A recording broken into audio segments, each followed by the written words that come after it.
महाराज, ये नामकरण संस्कार नहीं हो सकता।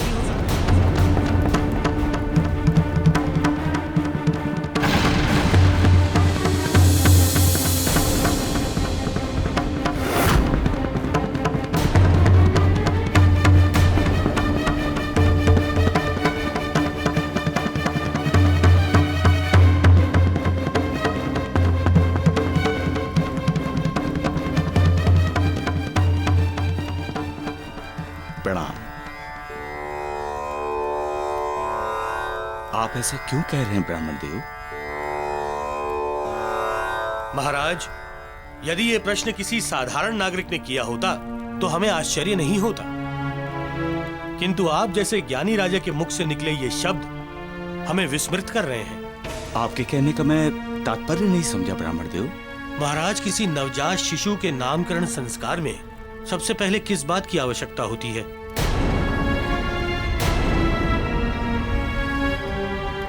उसके कुल और उसके गोत्र की।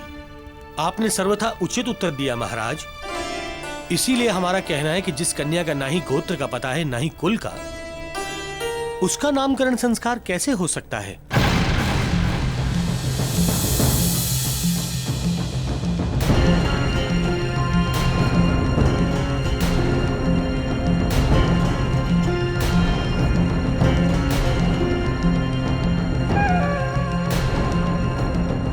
वैदिक परंपरा और सनातन विधानों के अनुसार ये नामकरण नहीं किया जा सकता है महाराज।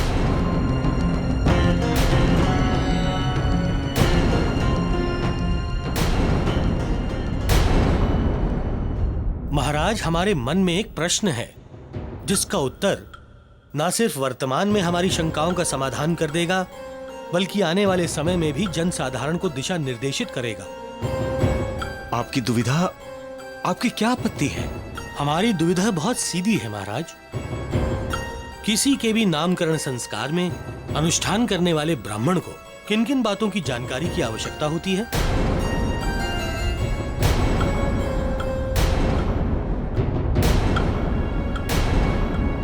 बहुत महत्वपूर्ण प्रश्न उठाया इन ब्राह्मणों ने। ऐसा प्रश्न उठाया है जिसका धर्म सम्मत एवं तर्क संगत के साथ आज इस स्थिति को निर्विवाद तो बनाएगा ही, आने वाली पीढ़ियों को भी स्पष्ट दिशा निर्देश देगा। और हम चाहते हैं कि प्रजा के किसी भी भाग में यदि राजा के व्यवहार और उसके आचरण को लेकर कोई भी प्रश्न या आपत्ति उठती है तो हमें उसका उसी समय समाधान करना चाहिए, जो सर्वसम्मत हो, शास्त्र सम्मत हो, जिसके पीछे बहुजन हिताय, बहुजन सुखाय का भाव भी छुपा हो। इसलिए हम इन जिज्ञासु ब्राह्मणों की सार्वजनिक जिज्ञासा को सार्वजनिक रूप से ही शांत करेंगे। यही राजा का प्रजा धर्म है।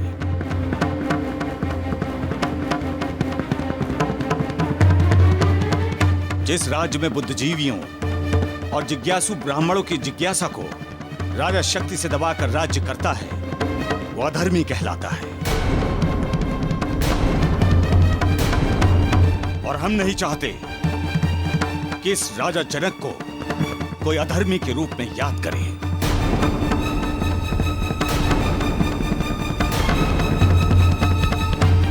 हे मिथिलावासियों और जिज्ञासु ब्राह्मणों, इस प्रश्न का सर्वसम्मत उत्तर ढूंढना हम सब लोगों के लिए उचित होगा। हम सब मिलकर इस प्रश्न का ऐसा उत्तर ढूंढेंगे जो हमारे लिए ही नहीं वरन पूरे समाज के लिए एवं आने वाली पीढ़ियों के लिए उचित मार्गदर्शक बने।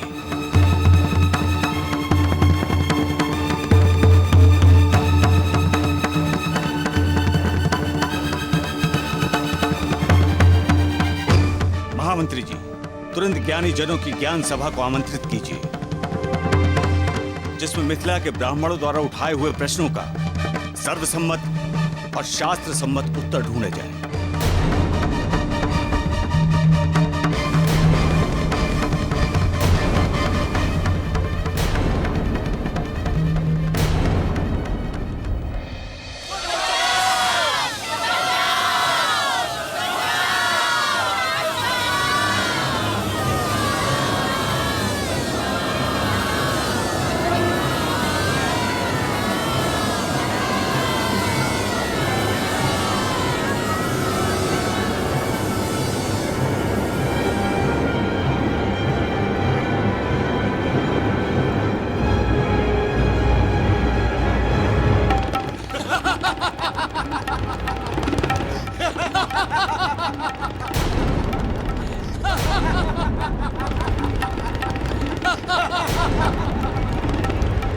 मारुति, लगता है अब हमें ही कुछ करना होगा। इन सबको छुड़ाने के लिए जो कुछ भी करना पड़ेगा हम करेंगे काका। बस पहले इस समस्या का मूल कारण पता लगाएंगे।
कभी डरना नहीं चाहिए, क्योंकि यदि मृत्यु को आना है तो उसे कोई रोक नहीं सकता।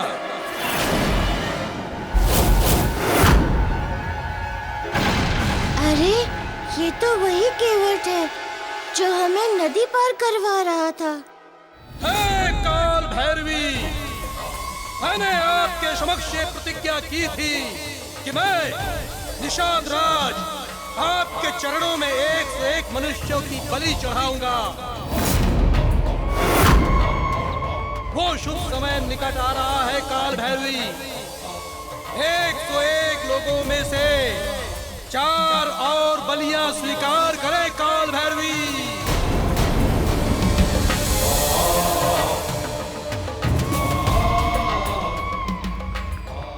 मातुल, जरा दिखाओ तो सही लूट में आज कितना धन प्राप्त हुआ है।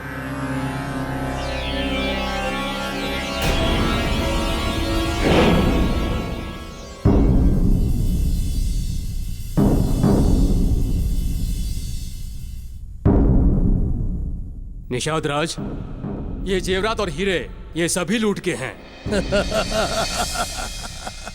आप तो वही केवट है ना? हाँ हाँ हाँ हाँ हाँ, ये तो वही है। क्यों भाई, नदी पार कराने वाले केवट तो तुम ही हो जो इन सीधे साधे लोगों को लूटते हो। ठीक पहचाना तुमने। मैं वही केवट हूँ जो लोगों को नदी पार उतारने के बहाने अपनी नाव में बैठाकर बीच धार में लाकर उनका अपहरण कर लेता है, फिर उन्हें लूटकर उनकी बलि काल भैरवी के समक्ष चढ़ाता है। विश्वासघात करते हो तुम। लोग जब नाव में बैठते हैं तो केवट पर भगवान जैसा विश्वास करते हैं, समझे? जैसे भगवान हमें भवसागर से पार करते हैं, वैसे केवट हमें नदी से पार करता है।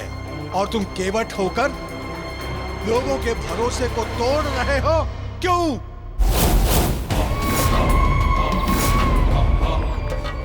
चुप कर तू।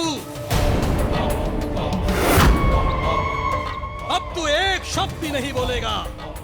हाँ, करता हूं मैं लोगों के साथ विश्वासघात, क्योंकि सुविधाओं के साथ जीने के लिए धन की आवश्यकता होती है, जो मैं इन लोगों को लूट कर प्राप्त कर लेता हूं। और मृत्यु के उपरांत मोक्ष चाहिए, मोक्ष। इसीलिए मैं इन लुटे हुए लोगों की बलि काल भैरवी के समक्ष चढ़ाता हूं, काल भैरवी के समक्ष।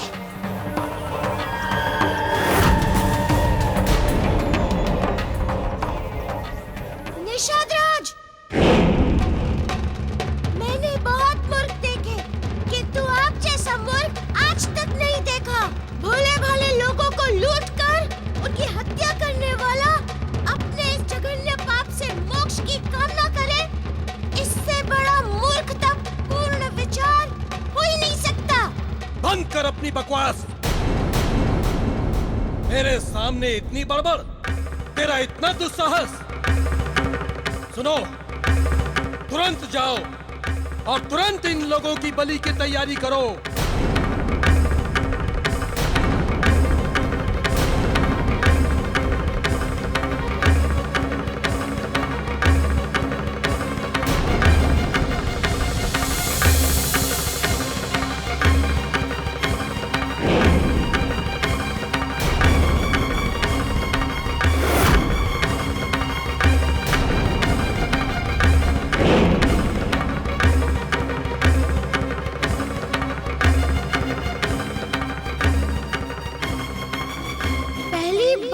मनुष्य देख रहा हूँ जो इतना पाप करने के बाद भी मन में भगवान से मोक्ष की इच्छा पाले बैठा है।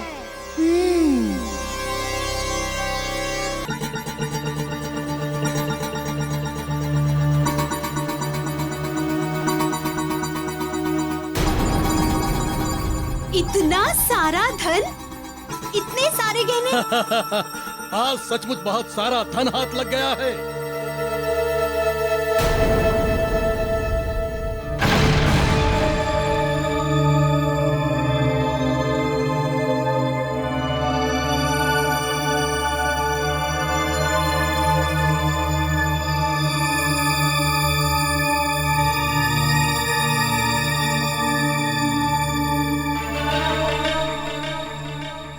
ये लो, ये सारा धन अपने निषाद गांव वालों में बराबर बांट दो।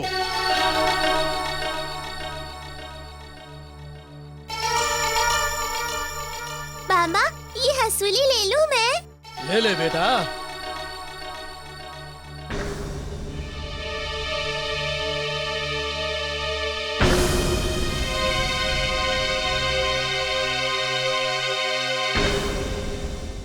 तुझे भी कुछ चाहिए तो ले ले, घबरा मत, जो चाहिए ले ले।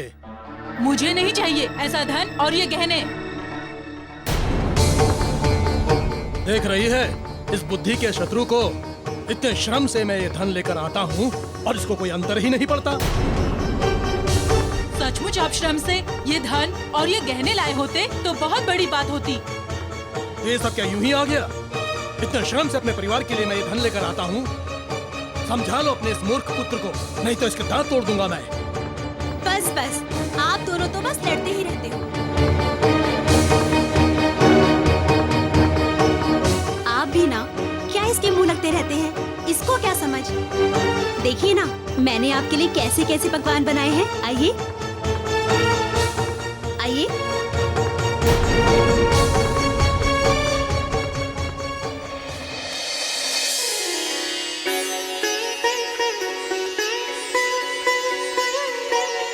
आह, कितना स्वादिष्ट भोजन है।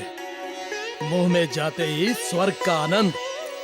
पर तेरा ये मूर्ख बेटा बात समझना ही नहीं चाहता कि मैं सारे परिवार को ऐसे ही स्वर्गिक आनंद देने की पूरी तैयारी कर रहा हूँ। जीते जी ये तो धन से मिल जाएगा और मरने के बाद मोक्ष के लिए देता रहूंगा काल भैरवी के सामने बलि। पर वो ये बात समझना ही नहीं चाहता। हमारा मोक्ष तो यही है, आपकी सेवा में। ऐसी बातें कर करके मेरे लिए इस वन को भी वैकुंठ बना देती है रे तू। एक बार काल भैरवी मुझे सिद्धियां दे दे तो तुझे कोई ना कोई आशीर्वाद दूंगा। मेरे चरणों में मोक्ष।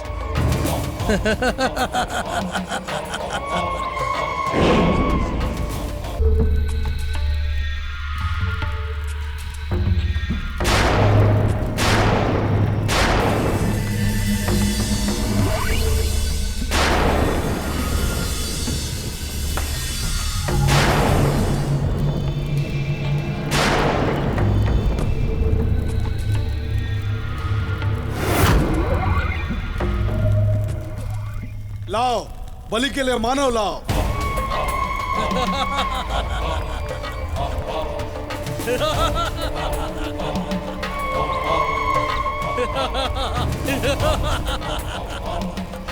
बोलो बोलो भाई, कौन सबसे पहले काल भैरवी को अपनी बलि देगा? हाँ? बोलो।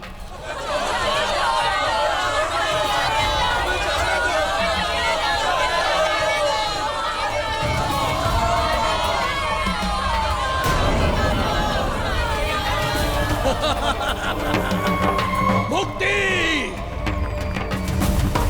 मैं तुम सबको मुक्ति ही तो देना चाहता हूँ, परम मुक्ति, वो भी काल भैरवी की सेवा में।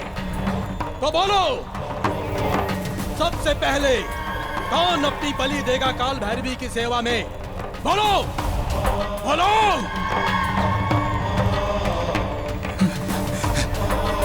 बलि ही देनी है तो मेरी बलि दे दो। यूं भी अब मेरे पास जीवन अधिक बचा नहीं है। नहीं नहीं बूढ़े, तेरी बलि नहीं, पहली बलि तो तेरे युवा पुत्र की होगी। मैं मरने के लिए तैयार हूं ना। मारना ही है तो मुझे मार दो, पर इसे छोड़ दो मेरे बच्चे को, छोड़ दो मेरे बच्चे को, छोड़ दो।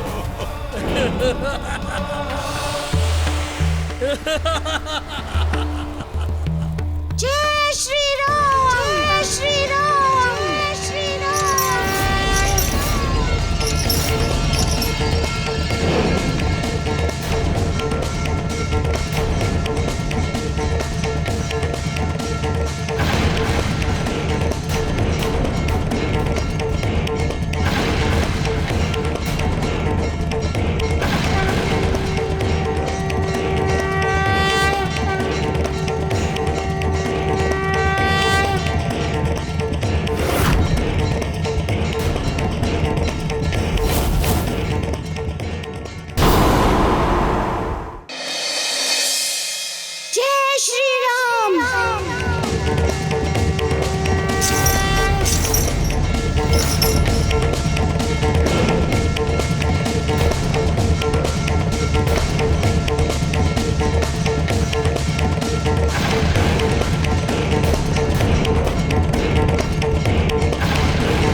है इतना दुस्साहस कि तू मुझे उपदेश दे?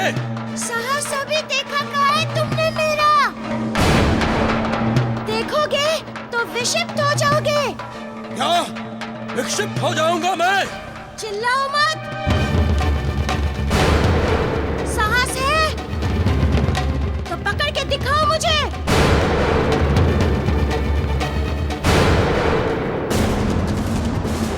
बादल, करकट, इस वानर बालक को पकड़ो। यदि वो बाहर चला गया तो हमारे सारे भेद खुल जाएंगे। जाओ, पकड़ो उसे।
तुम्हें मोक्ष का मार्ग दिखाता हूँ। आओ। पकड़ो उस वानर को, पकड़ो।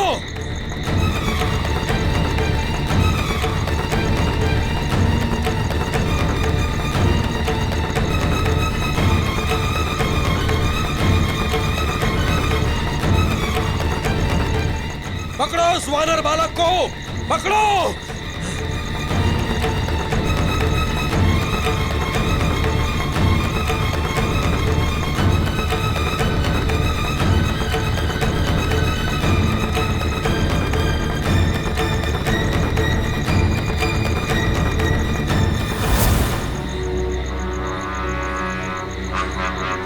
कहाँ गया वो वानर बालक?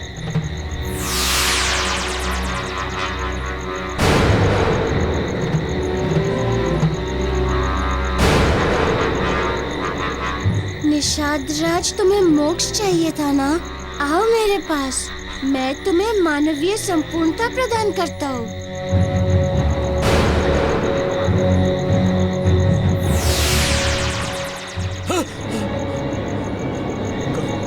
लुप्त हो गया।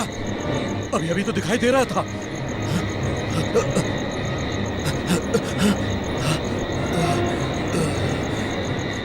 ये वानर बालक मुझे पागल कर देगा।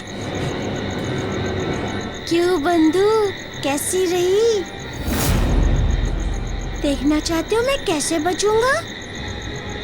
तो पकड़ो मुझे।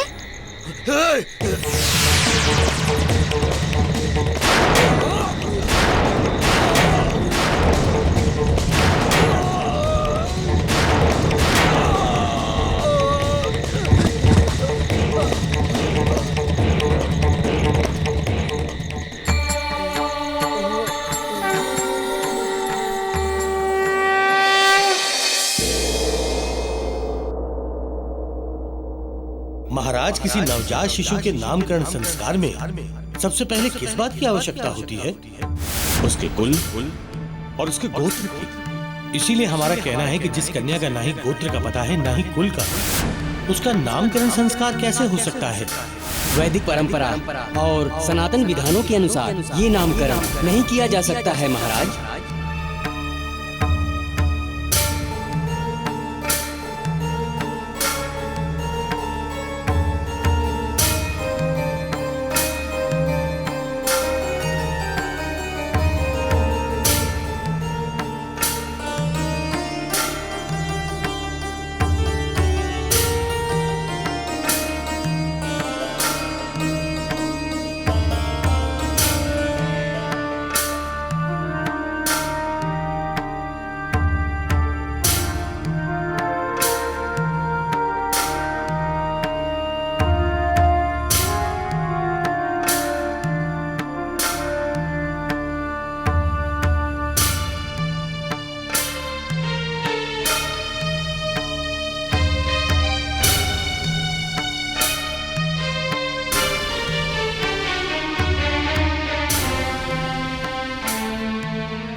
कुछ समझ में नहीं आ रहा है सुनैना।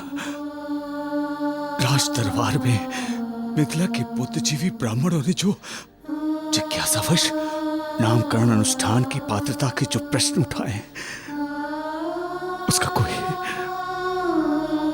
उसका कोई सर्वमान्य हल निकले जो आज के लिए भी उचित हो और आने वाले समय में भी जिसकी उपयोगिता बनी रहे। स्वामी, आप प्रजा के हित में सोच रहे हैं, इसीलिए मुझे लगता है कि इस प्रश्न का उत्तर भी आपको ईश्वर देंगे और अवश्य देंगे। तुम सत्य कह रही हो महारानी, सत्य कह रही हो। जो सर्वसाधारण के हित में सोचते हैं उनका ईश्वर भी साथ देता है। हमें भी ईश्वर पर भरोसा रखना चाहिए।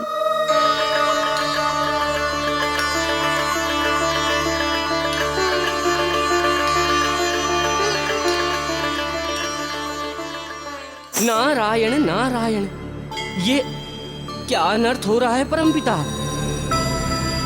साक्षात माता लक्ष्मी के मानव अवतार को अपने नामकरण अनुष्ठान हेतु अपने कुल, गोत्र और माता पिता का परिचय देना होगा।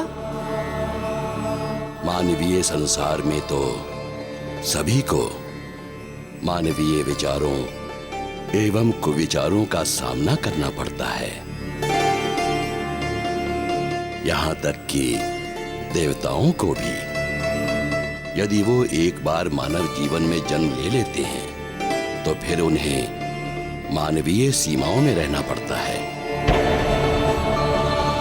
पृथ्वीलोक में कुल और गोत्र के सिद्धांतों का निर्माण भी उन्होंने संसार को सुचारू रूप से चलाने के लिए किया था।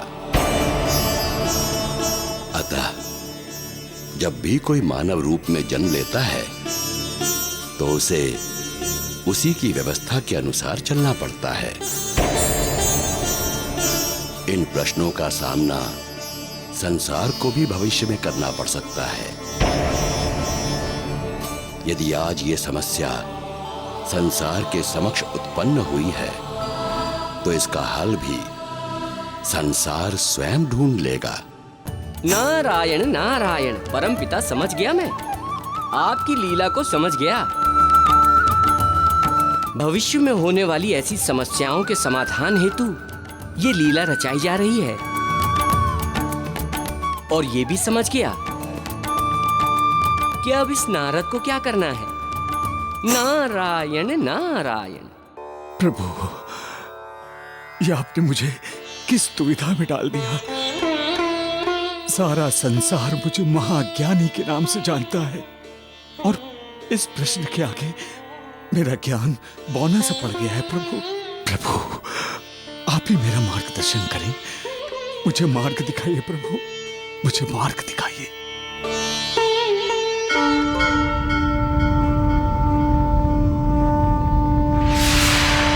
नारायण नारायण। देवर्षि, प्रणाम देवर्षि।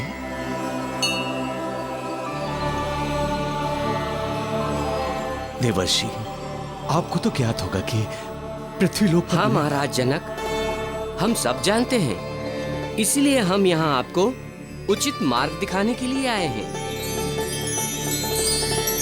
हे महाराज जनक, आप कल ही अपने दरबार में धर्म सभा बुलाइए और उसमें देवताओं को अवश्य आमंत्रित कीजिए। समस्त देवता मिलकर धर्म, नियति और पौराणिक परंपराओं का तालमेल बिठाते हुए वर्तमान में मूल्यों के संकट के साथ साथ भविष्य में उत्पन्न होने वाले संभावित प्रश्नों को ध्यान में रखते हुए उचित समाधान निकालेंगे।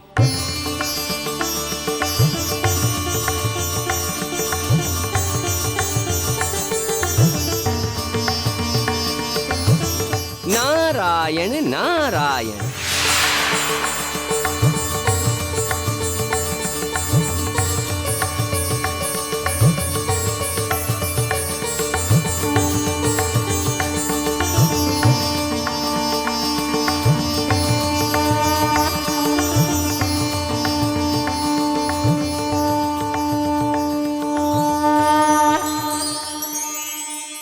आप लोग सुनिए, इससे पहले कि वो दुष्ट केवट फिर से यहाँ पहुँच जाए, हम सब लोगों को चुपचाप यहाँ से निकल जाना चाहिए।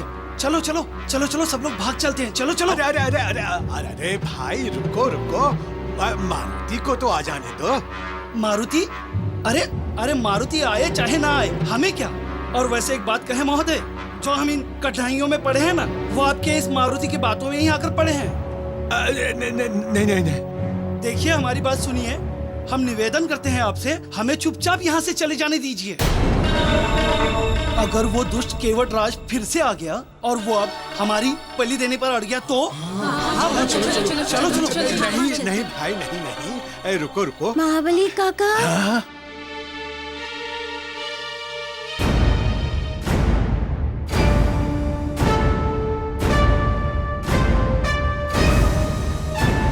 अरे आप सब जा रहे हैं?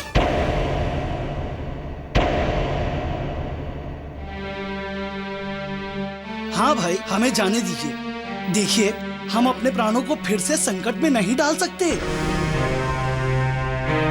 आप लोग डरिए मत, मुझ पर भरोसा रखिए, कुछ नहीं होने दूंगा आपको। हमें यहाँ तक तो कोई हानि नहीं पहुँची है ना, मैं विश्वास दिलाता हूँ, आगे भी आपको कोई हानि नहीं पहुँचेगी।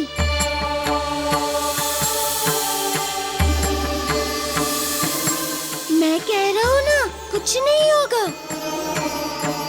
बात तो ठीक ही कह रहा है ये बालक, हम सबको यहीं रुक जाना चाहिए।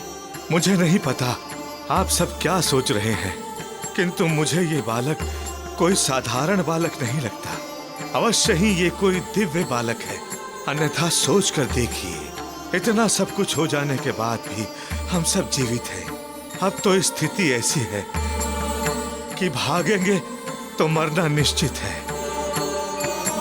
यहाँ रुककर उसका सामना करेंगे तो थोड़ी बहुत संभावना है जीवन की। हाँ,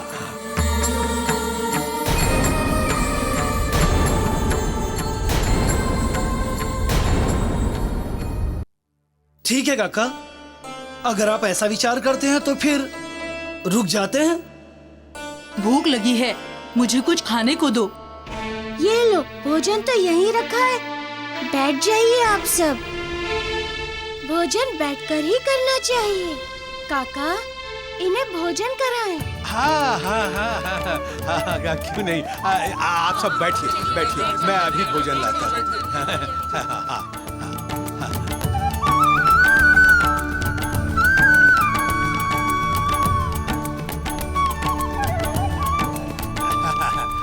लीजिए लीजिए, खाइए।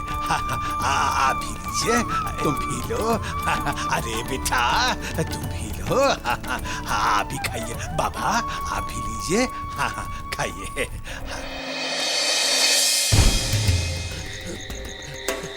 कुछ पता चला उस वानर बालक का? पूरा जंगल छान मारा निषाद राज, लेकिन वो बालक वानर का कहीं पता नहीं चला। तो ढूंढो उसे। यदि वो बालक यहाँ से बचकर चला गया तो वो हमारे सारे भेद बाहर लोगों को बता देगा, तो फिर कौन फंसेगा हमारे जाल में? ढूंढो उसे।